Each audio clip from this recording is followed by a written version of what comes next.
saluto qui in studio Francesco Vianello di Prima il Veneto. Buonasera a tutti. Grazie Vianello, grazie. Allora, Francesco Vianello, poi ovviamente tutto questo poi finisce in politica, nel senso che per esempio il centrodestra, in particolare la Lega, accogliendo gli appelli, gli allarmi dei cittadini che vengono derubati nelle proprie abitazioni, aggrediti nelle strade, dicono sì, qui adesso bisogna fare piazza pulita, mandiamo l'esercito, aumentiamo il numero dei carabinieri e degli agenti di polizia sul territorio. Quindi anche qui sono due visioni veramente molto contrastanti e inevitabilmente contrapposte, voglio dire, no? Sì, innanzitutto non è vero che non ci sono soldi per costruire nuove carceri grandi, immense, spaziose e capienti. I soldi ci sono, solo che vengono sperperati in opere pubbliche assolutamente inutili, costosissime, inefficienti, oppure questi soldi pubblici vengono intascati, magnai, stischei, da gente, da dei vampiri, da dei parassiti voraci deschei, che si proprio i colletti bianchi. Infatti, questo sistema carcerario assolutamente disfunzionale e inefficiente, fallimentare sotto tutti i punti di vista, è però funzionale perfettamente a questo regime plutocratico, a questa dittatura dei grandi gruppi finanziari, degli amministratori locali magnaschei, che quindi cosa fanno? In penisse e carceri dei puaretti, dei morti de fame, dei stranieri, dei tossicodipendenti, e ora in penisse le carceri fino a sciopar, in modo tale che poi loro non ci debbano mai e poi mai finire dentro, no? Perché in carcere vanno solo i poveri, quei che non gaschei, quei che non può pagarsi gli avvocati bravi, mentre invece st'altri che prima i fregai schei, i sconto i schei, dopo dispongono di infiniti capitali per coprirsi e costruirsi le difese più efficaci, d'accordo? Pertanto questo sistema carcerario è assolutamente iniquo, ripeto, perché dentro ci vanno a finire solo i poveri, solo quelli che provengono da situazioni sociali fragili, da famiglie fragili, magari disfunzionali e poco attente. Tutti gli altri invece, quei che gaschei, fanno apposta. È sempre funzionato così in Italia. Le carceri devono essere fatiscenti, devono crollare a pezzi, dentro tutti devono stare male, in primis gli agenti della polizia penitenziaria, d'accordo? Devono scoppiare rivolte, devono esserci casi di scarsissimo igiene sanitario, nessuno deve lavorare dentro in carcere. Io mi sono seguito tutti i documentari della cooperativa Oltre, che ha fatto una decina di documentari sulle fatiscenti condizioni delle carceri italiane, nelle quali solo un 5% di detenuti può accedere a dei programmi di riabilitazione che consistono nel lavorare. Purtroppo alcuni mestieri che c'erano dentro le carceri sono spariti. C'era il cagnaro, quello che si curava delle mute dei cani, il casermiere, quello che curava la caserma degli agenti penitenziari, lo spesino, quello che faceva la lista delle spese e consegnava poi materiali di prima necessità ai detenuti che si potevano permettere di acquistare degli alimenti sani, perché ricordiamoci che gli alimenti invece che vengono passati all'interno delle carceri, proprio per una questione di risparmio, non sono di pessima qualità. Allora tutti questi mestieri, fra cui anche per esempio lo spazzino e lo scrivano, quello che scriveva le lettere o che traduceva le lettere e gli atti giudiziari per i detenuti extracomunitari, sono completamente spariti, ok? Solo il 5% dei detenuti può accedere a dei programmi personalizzati di lavoro, di reinserimento sociale per il futuro. Tutti gli altri se ne stanno dentro le celle a nasarsi a spuzza dei scorese e il caldo, scusate, a 45 gradi, magari fosse il calcio Fabrizio, perdonatemi il lapsus, in condizioni assolutamente disumane. Pertanto chi non ha una famiglia solida alle spalle, e nogai skei, una volta uscito ritornerà in quelle situazioni di degrado sociale e come unica chance per sopravvivere continuerà a delinquere, a spacciare droga e a fare dei furti nelle case. Il carcere serve per riqualificare le persone, educarle, perché serve poi a prevenire la reiterazione dei reati. Francesco Vianello, restiamo per un attimo sull'immigrazione, no? Sì, allora quello dell'immigrazione è un problema veramente grande, grandissimo. Adesso qui si dice, e io mi fido, sono d'accordo con i dati che sono stati forniti appena adesso, che è diminuito il flusso dei migranti, specialmente di quelli clandestini, però il fatto è che comunque se ne sono accumulati veramente tanti negli anni precedenti.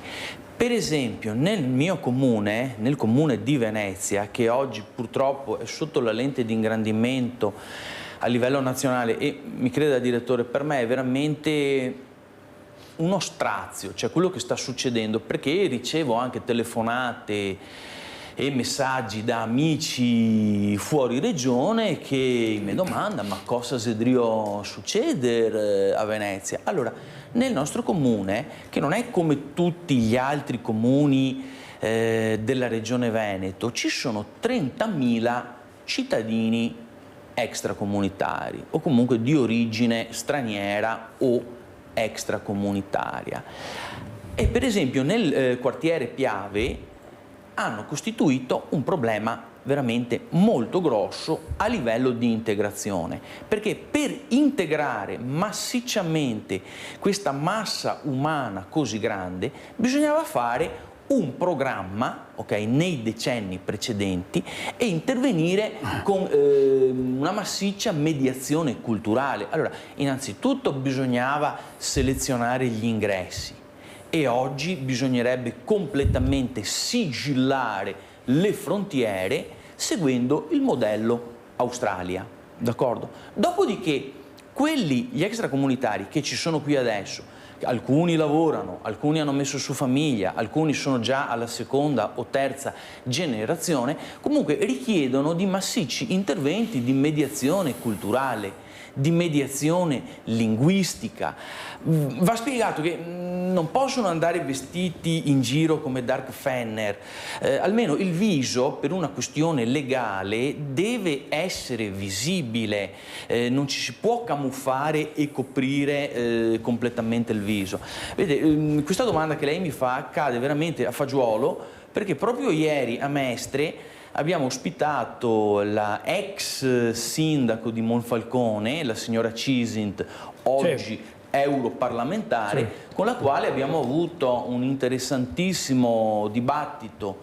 Peccato che mancavano gli amministratori locali della Lega, quindi mi riferisco al vice sindaco Tomaello e all'assessore alla sicurezza Pesce, che poi sono dello stesso partito della Lega della signora Cisint, dalla quale avrebbero potuto acquisire importantissimi elementi sulla gestione della situazione migranti, perché c'è un parallelismo fra Mestre e in particolare Marghera e Monfalcone, in quanto entrambe le città ospitano Fincantieri.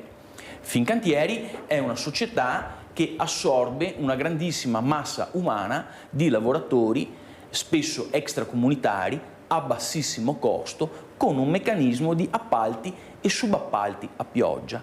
Allora, tutto ciò può generare delle tensioni sociali veramente importanti e forse esplosive, perché questa grande massa umana di lavoratori a bassissimo costo, sono state improvvisamente inserite e concentrate in degli spazi urbani, quindi in degli spazi veramente molto piccoli. Quindi noi cosa abbiamo? Una elevatissima concentrazione di queste persone extracomunitarie, molte delle quali non parlano una parola di italiano, non parlano una parola di inglese, pur provenendo da paesi del Commonwealth oppure delle ex colonie, no, della corona britannica, quindi ci sono dei problemi grandissimi di convivenza. Allora noi dobbiamo evitare qualsiasi fenomeno di segregazione,